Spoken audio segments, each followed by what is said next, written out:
بے حدا گناہگار یم مغفرت غواړم لتانا زبندگیم بیواسا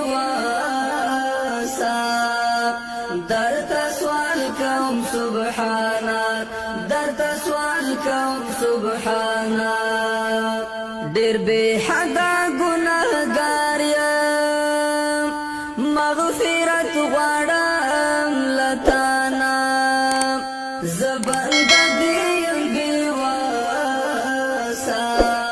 السلام علیکم ورحمۃ اللہ وبرکاتہ.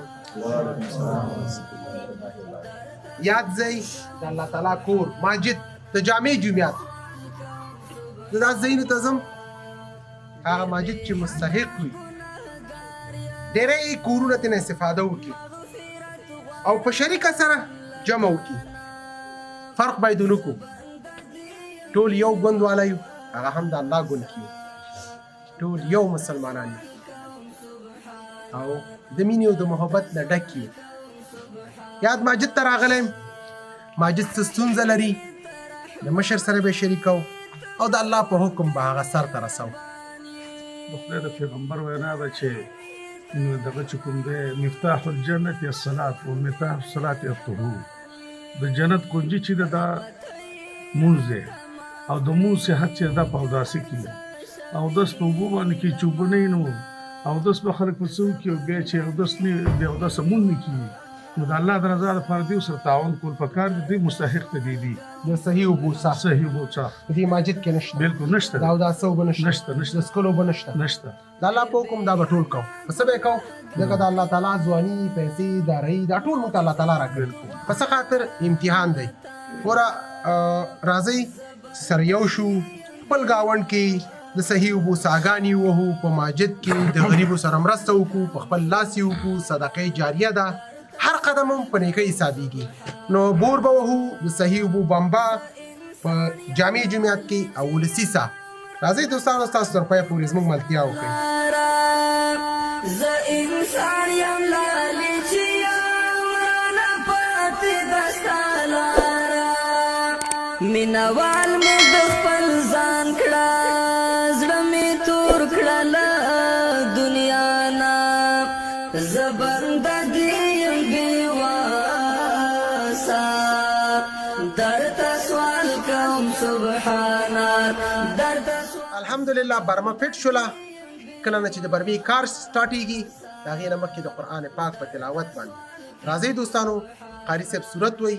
تر پایه پورې زموږ ملتیا وکړئ، دعا کوو ټول ولس دپاره. الله تعالی دې تل پاتې په افغانستان کې سوله راولي او الله یې دا صدقه په خپل دربار کې قبول منظور وګرځوي.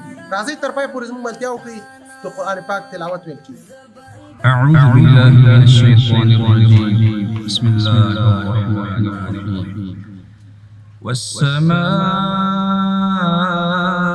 ذات البروج واليوم الموعود وشاهد ومشهود قتل أصحاب الأخدود النار ذات الوقود إذ هم عليها قعود وهم على ما يفعلون بالمؤمنين شهود وما نقموا منهم إلا أن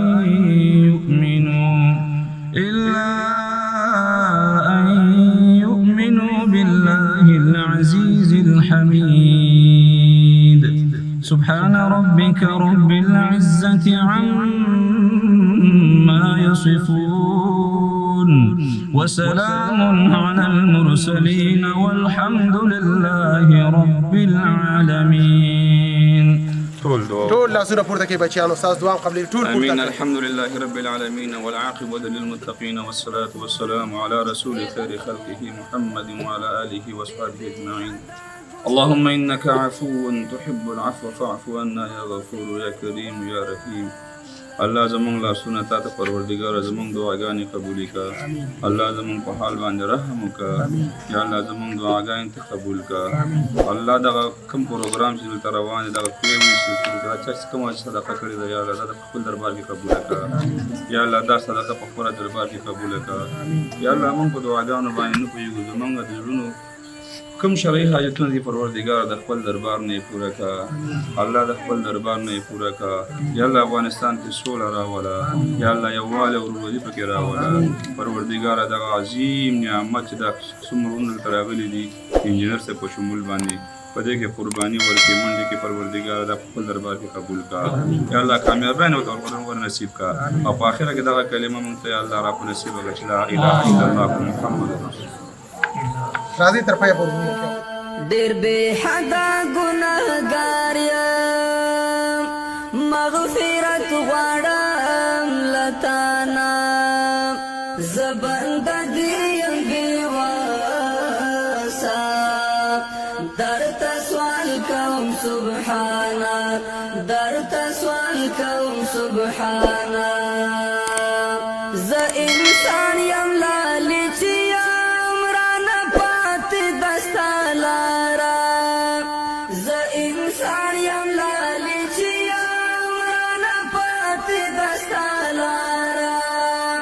مینوال می د خپل ځان کړه زړه می تور کړه له دنیا نه زه بنده دې